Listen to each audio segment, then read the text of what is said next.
When I was in grade school, we had coast live oaks all over the campus, so that was one of my first encounters with this species. Hi, I'm John McClenahan, arborist with the F.A. Bartlett Tree Expert Company.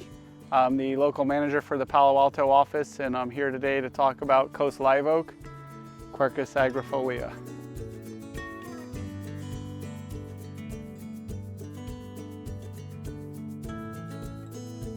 So one of the interesting things about coast live oaks is the leaf structure and how sometimes they can look a little bit different. So you can see this leaf is very spiny, which is very typical.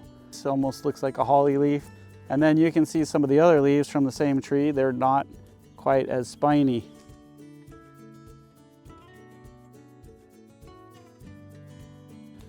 This is one of my favorite things about oaks in the wild is how they come down and touch the ground and go back up.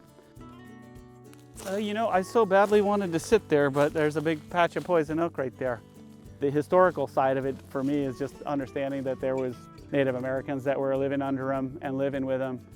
The Native Americans used to use the acorns for acorn meal and flour. To me, what makes the tree special, the coast live oak special, is that it has been here longer than most of the Californians living amongst them. They typically grow to be 125 to 250 years in this area. This one, I would guess, is in that middle range, close to 160. This is a dominant species here. Yeah, you will see these trees growing on some of the rocky slopes here, coming down the hills, and then in the valleys and some of the clay soils. The pH in those soils is usually in the 6s.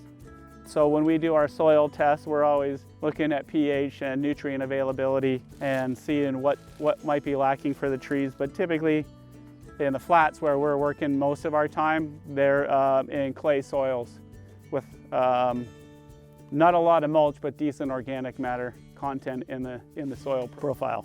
My favorite thing about Bartlett Tree Experts is the lab.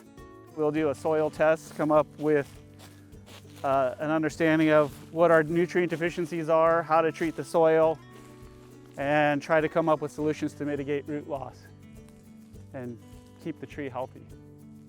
The range of the species is mostly in the coastal foothills. We see it all the way down in Los Angeles and Riverside counties, all the way down into Southern California, up to about 3,000 feet.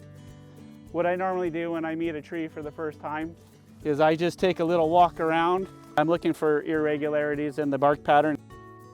The biggest problems we're dealing with now are Phytophthora problems, sudden oak death, and armillaria problems, especially in the suburban landscape. And that's where we get into our cultural practices and try to mentor and coach the residents that have these beautiful trees on their property about cultural practices that will help prevent diseases and insect problems.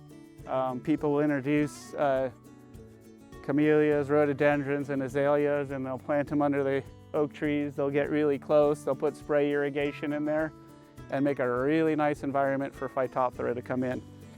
It's not always Phytophthora remorum, the one that causes sudden oak death, but nevertheless, Phytophthora has a very bad effect on trees.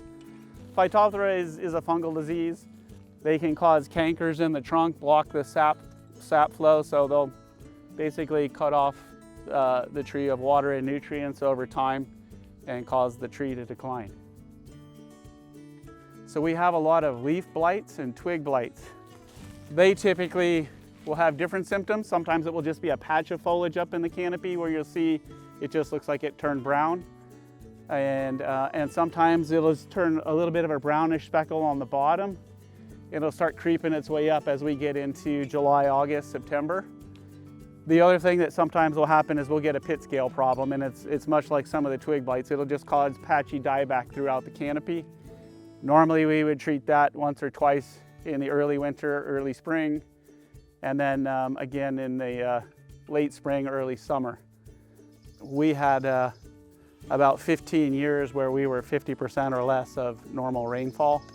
One of the things that we like to do when we're in a sustained drought, we'll set up an irrigation plan where we go out and we'll deep water the tree, or we'll go out and use our soil probe, go down about 6 inches with our spikes, send out the water 4 directions, and we'll put a lot of water in the feeder root zone just to try to get some extra water to it. Because of the way this one is growing, I think that it speaks for itself why it's a special tree. You don't see them like this. You don't see a lot of trees like this. The homeowner referred to it earlier today as Grandpa. So we want to make sure that Grandpa is here to be great grandpa and great great grandpa.